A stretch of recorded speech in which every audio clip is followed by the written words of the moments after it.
제가 젊은 시절에는 거리에서 만나는 외국인들 대부분이 우리말을 잘 하지 못했습니다.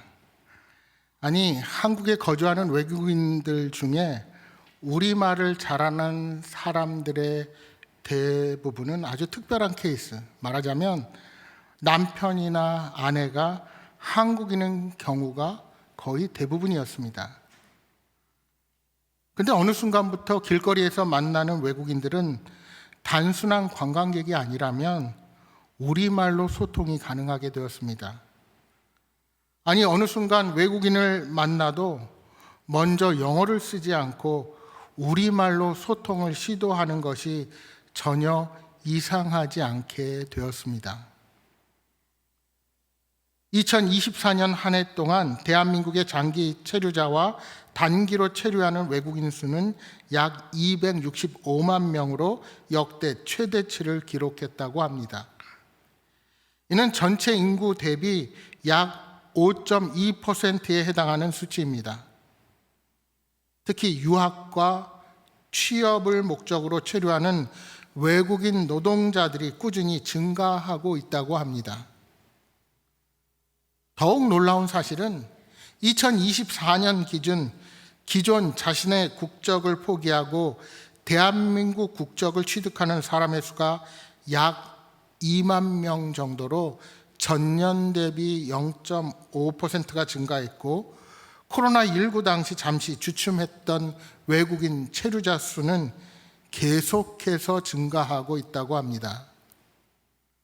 국적 취득자들을 보면 예전에는 한국 사람과 결혼으로 귀화하는 경우가 대부분이었지만 지금은 과학, 경제, 문화, 체육 등 각 분야에서 많은 젊은이들이 대한민국 국적을 취득하고 희망하는 시대가 되었습니다. 이제 그만큼 대한민국 시스템이 선진적이고 안정적이라는 것이 외국인들의 증가에서도 증명되고 있는 것입니다. 여러분, 왜 신분이 중요합니까? 그냥 자신이 가진 나라의 국적을 가지고 살아도 되는데 굳이 자기가 있는 나라, 자기가 간 나라, 특히 좋은 나라의 국적을 취득하려고 합니까? 그것은 아무리 그 사회에 함께 산다 할지라도 신분에 따라 똑같은 대우를 받지 못하고 불이익이 따르기 때문입니다. 따라서 외국인들이 대한민국 국적을 취득하고 과거와는 다른 한국인으로 살아가려고 하는 것은 새로운 신분으로 더 나은 삶을 위해서입니다.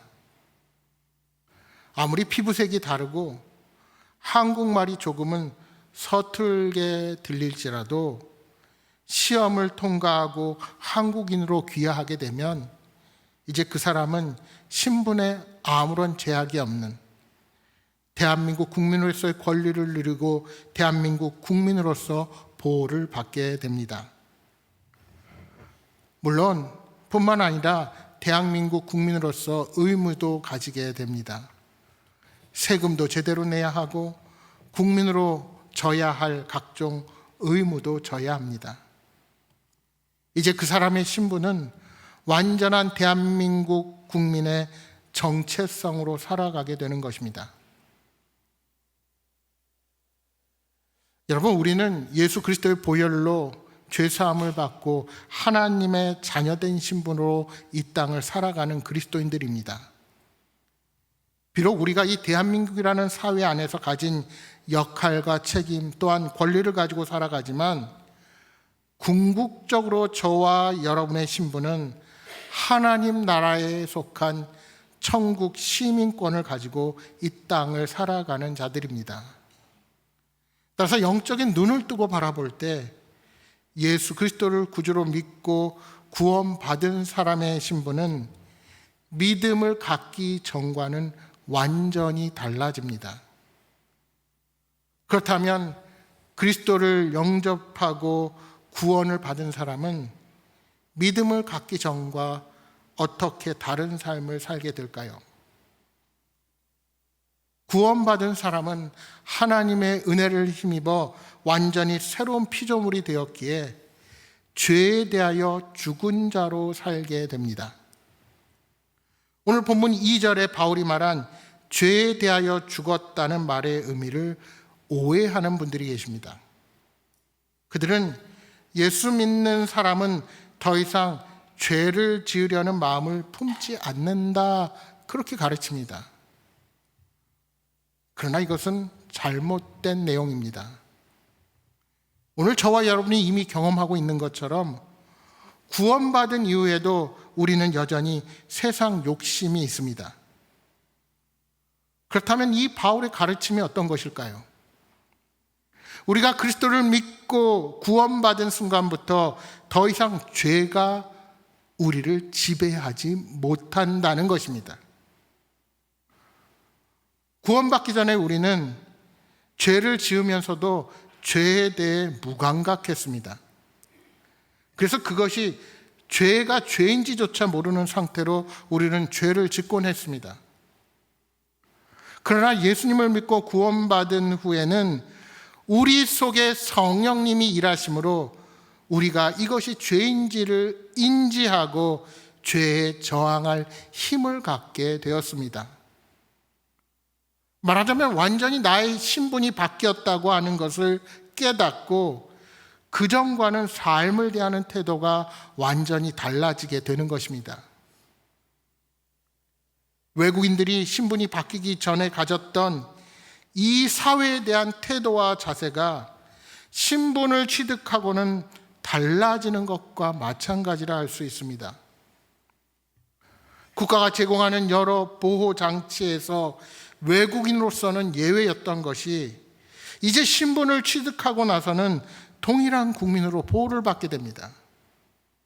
그와 더불어 국민이 져야 할 의무, 책임감도 가지게 됩니다.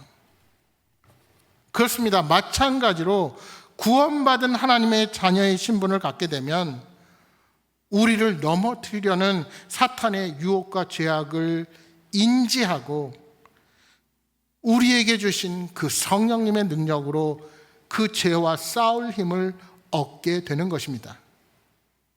그러니까 성령님이 주시는 힘이 하나님 나라 백성의 특권인 것입니다. 여러분, 그리스도인에게 있어서 최대의 기쁨은 죄 사함의 기쁨이라 할 수 있을 것입니다. 주님께서 나를 용납하시고 용서하시며 새롭게 해주셨다는 이 기쁨보다 더 큰 기쁨이 어디에 있겠습니까? 그러나 동시에 그리스도인들에게 최대의 슬픔이 있다면 우리가 용서받은 그 확신에도 불구하고 아직도 우리가 죄를 범하고 있다는 사실일 것입니다.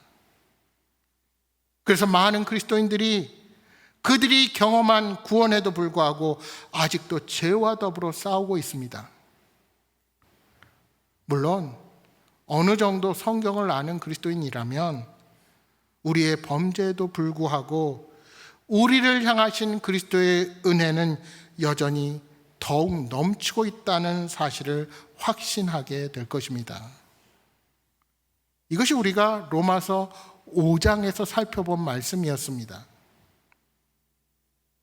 그런데 어떤 그리스도인들은 계속적인 자신의 실패를 정당화하려고 이런 궤변을 하기도 합니다. 6장 1절 말씀입니다. 그런즉 우리가 무슨 말을 하리요? 은혜를 더하게 하려고 죄에 거하겠느냐? 이 6장 1절을 새번역 성경은 우리가 이해하기 쉽게 이렇게 말씀합니다. 그러면 우리가 무엇이라고 말을 해야 하겠습니까? 은혜를 더하게 하려고 여전히 죄 가운데 머물러 있어야 하겠습니까? 여러분, 아무리 우리의 죄사함이 전적인 하나님 편에서 주어진 선물이라고 하여도 우리에게 은혜를 더하게 하려고 죄에 거할 수는 없습니다. 여러분, 더러운 몸을 깨끗하게 샤워하려고 씻어내면 기분이 좋아지죠? 그렇다고 몸이 깨끗한데 씻으려고 스스로 몸을 더럽힌다고 하면 그것은 우스운 일이 될 것입니다. 씻는 것이 좋아서 더럽히는 사람 있습니까? 그래서 바울은 그럴 수 없다고 선언합니다. 2절의 질문은 계속됩니다. 죄에 대하여 죽은 우리가 어찌 그 가운데 더 살려? 이 말을 풀어서 말하면 우리는 죄 가운데 죽은 사람인데 어떻게 죄 가운데 그대로 살 수 있겠습니까? 라고 말하는 것입니다. 여러분, 이건 질문 안에 답이 있죠. 그리스도인은 죄 가운데 살 수 없다는 것입니다. 왜요? 이미 죄로부터 자유한 삶을 사는 것이 오늘 저와 여러분의 정체성이기 때문입니다. 이렇게 말할 수 있습니다. 하나님은 사랑이시니까 죄를 한두 번 지어도 괜찮겠지? 내가 은혜 아래 있는 자니까 죄도 하나님께서 묵인해 주지 않을까? 여러분, 오늘 저와 여러분에게 은혜는 예수님이 알아서 구원하시니까 나도 계속 내 맘대로 살아야 된다 하는 의미가 아닙니다. 여러분, 그렇게 살아가는 것은 우리 이단 구원파나 그렇게 사는 것입니다. 바울 사도는 우리가 죄에 대해서 죽었다고 말씀합니다. 이 말씀의 의미가 무엇입니까? 여러분, 이 말씀이 무엇인가 알기 위해서는 우선 이것이 의미하지 않는 것을 먼저 생각해 보고자 합니다. 먼저 이것은 죄가 우리 안에서 죽었다는 말이 아닙니다. 죄는 아직 살아 있습니다. 그리스도인들의 고백에도 불구하고 죄의 엄청난 세력은 아직도 우리를 넘어지게 하고 굴복하게 하며 유혹받게 하고 있습니다. 죄는 그렇게 아직도 살아 있습니다. 둘째로, 이것은 죄에 대하여 죽어야 한다는 당위성의 뜻도 아닙니다. 여러분은 죄에 대하여 죽어야 한다는 말을 많이 들어보셨을 것입니다. 그런데 여러분, 본문은 그렇게 가르치지 않습니다.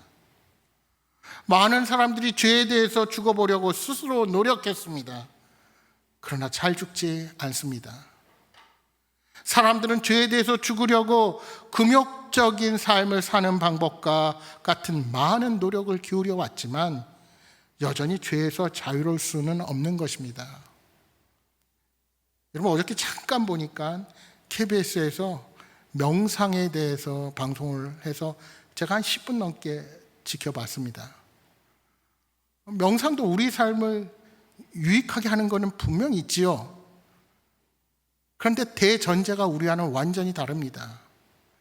내가 죄인이라는 것, 내가 죄의 존재라고 시작하고 우리가 명상하는 것과 인간이 세상의 주인이라고 생각하는 것과 그 명상에서 차이는 완전히 달라집니다. 오늘 본문은 우리에게 죄에 대해서 죽으라고 가르치는 것이 아니라 이미 죄에 대해서 죽었다 말씀합니다. 3절의 말씀입니다.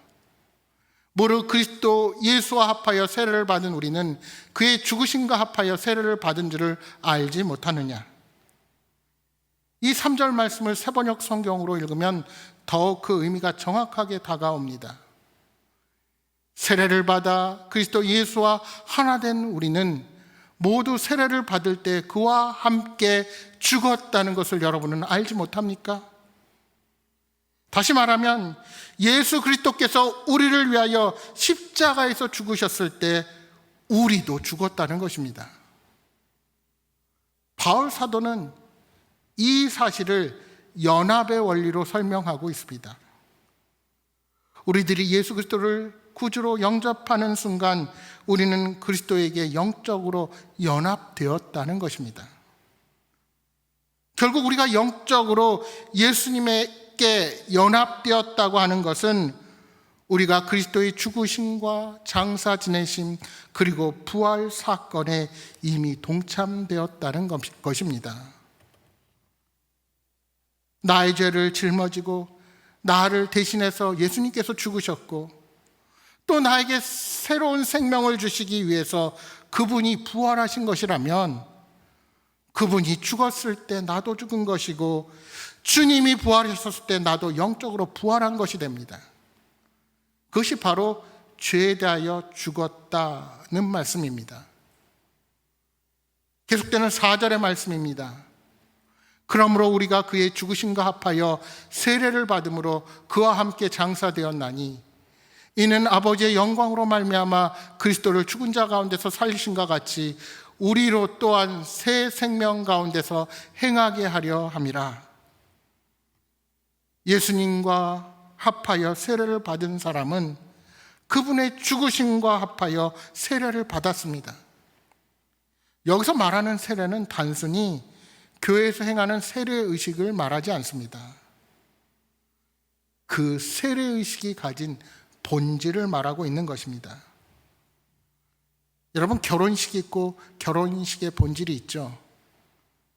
마찬가지로 세례의식의 본질이 있습니다. 그 본질이 무엇입니까?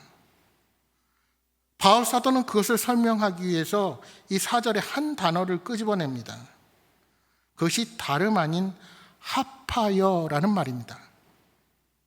또한 5절에는 연합이라는 단어를 언급합니다. 사도 바울은 예수님의 죽으심과 합하여 세례를 받은 자는 예수님의 부활과도 연합한 사람이라고 말씀합니다. 여러분, 우리가 받은 세례가 어떤 의미를 담고 있습니까? 물로 세례를 받는 순간 예수님과 내가 연합하는 것을 의미합니다. 내가 예수 그리스도를 구주로 모시는 순간 내게 어떤 일이 일어납니까? 바로 예수님과 나의 연합이 이루어지는 놀라운 일이 생깁니다. 오늘 본문 2절에 죄에 대하여 죽은 우리가 어찌 그 가운데 더 살리오 할 때 이 앞부분은 단순 과거 시제를 사용해서 우리의 죄에 대해 예수님이 십자가에 못 박히실 때 내가 죽었음을 분명히 합니다. 그런데 뒷부분은 미래 시제를 사용하여서 죄에 대해서 더 살아갈 수 없다는 것을 밝히고 있는 것입니다. 그래서 바울은 우리는 죄에 대해서 죽은 사람인데 어떻게 죄 가운데 그렇게 살 수가 있겠습니까? 하면서 예수님과 연합한 내가 죄 가운데 살 수 없다는 것을 강력하게 호소하는 것입니다. 그렇습니다. 이제 저와 여러분의 신분은 죄 가운데 거하는 옛사람이 아닙니다. 우리가 예수 그리스도를 믿는 순간 예수님과의 연합이 일어나서 나도 죽었는데 죽은 내가 죄에 대하여 더 살아갈 수가 없습니다. 그래서 유진 피터슨의 메시지 성경은 이 6장 2절의 말씀을 풀어서 의역해서 이렇게 우리에게 말씀합니다. 죄가 다스리는 나라를 떠난 사람이 어떻게 거기 있는 옛집에서 계속 살 수 있단 말입니까? 우리는 짐을 꾸려 영원히 그곳을 떠났다는 사실을 모르십니까? 그렇습니다. 예수님께서 돌아가실 때 그분과 연합하여 우리는 죽었습니다. 그렇게 죽은 우리가 어찌 죄 가운데 더 살겠습니까? 그리스도께서 아버지의 영광으로 죽은 자들 가운데 다시 일어나신 것처럼 성도도 새로운 생명 가운데 살도록 하나님은 성도를 그리스도와 함께 죽게 하셔서 죄를 말끔하게 깨끗하게 씻어 주셨습니다. 여러분, 그런 의미에서 세례는 세상과 죄에 대해서는 장례식입니다. 반대로 하나님과 교회에 대해서는 마치 백일잔치와 같다 할 수 있습니다. 여러분, 공동묘지를 가보셨습니까? 여러분, 공동묘지 가보시면 담을 쌓거나 울타리 치신 거 보셨습니까? 묘지는 보통 누구나 쉽게 드나들 수 있도록 해놓았습니다. 공동묘지를 지키기 위해 경비와 보초를 세우는 경우는 드뭅니다. 물론 국립묘지나 어떤 역사적인 유적지의 경우에는 도굴의 위험이 있어서 예외일 수 있습니다. 그런데 대부분의 묘지는 그렇게 지키지 않습니다. 왜 그렇게 지킬 필요가 없을까요? 그 이유는 그곳에 불법이 일어날 일이 전혀 없기 때문입니다. 그러나 성도는 그러한 죽음에만 머물지 않습니다. 그리스도의 죽음에 동참했다면 당연히 예수님의 새로운 생명에도 동참해야 합니다. 예수 그리스도의 죽음에 동참한 성도는 그분의 부활에도 동참하게 되는 겁니다. 6절과 7절의 말씀입니다. 우리가 알거니와 우리의 옛사람이 예수와 함께 십자가에 못 박힌 것은 죄의 몸이 죽어 다시는 우리가 죄에게 종로를 타지 아니하려 함이니 이는 죽은 자가 죄에서 벗어나 의롭다 하심을 얻었음이라. 그리스도인에게는 죄가 지배력을 행사할 수 없기 때문에 더 이상 종로를 타지 않게 되었습니다. 여기서 우리가 잊지 말아야 할 것이 있습니다.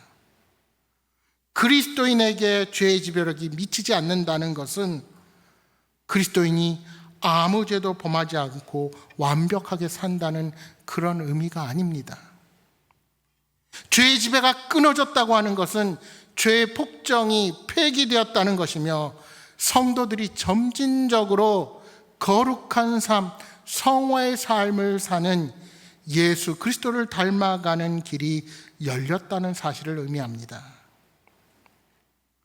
얼마나 많은 죄인이 예수님을 믿고 나서 이전의 죄악된 생활을 다 청산하고 예수님을 따라서 거룩한 인생을 살아가는지 모릅니다. 따라서 우리도 날마다 우리 주님 닮아가기를 힘써야 합니다. 바라기는 하나님의 자녀로서의 신분에 합당한 삶을 살아가기를 소망합니다. 어느 날 임금님이 잠행을 나가셨다가 다리 밑에서 거지 소년을 보았는데 어쩐지 마음이 너무나도 짠하여 그 거지 소년을 데리고 궁궐로 돌아와서 이렇게 선언했습니다. 오늘부터 이 소년을 내 아들로 삼겠다. 그는 이제 분명한 왕자가 되었습니다. 그의 신분은 완전히 새로워졌고 그는 더 이상 구걸하는 거지가 아니라 왕자로서의 정체성을 가지고 살 수 있게 되었습니다. 그 순간 거지 소년은 죽었고 왕자로 새롭게 태어난 것입니다. 그런데 잘 시간이 되었는데 왕자가 막 대궐 바깥으로 나갑니다. 그래서 신하들이 어디 가느냐고 물으면서 따라갔습니다. 그가 말하기를 본디 나는 다리 밑에서 살아왔기에 다리 밑에서 자야 마음이 편하다고 대답했습니다. 신하들이 왕자님이 주무실 곳은 대궐 안에 잘 준비되어 있다고 말하고 설득해서 집으로 데려왔습니다. 그런데 이튿날 저녁도 똑같은 행동을 하는 것입니다. 본디 자신이 거지라서 다리 밑에 가서 세수하는 것이 마음이 편하다는 겁니다. 여러분, 이 왕자가 왕자다운 행동을 하기 위해 필요한 것이 무엇입니까?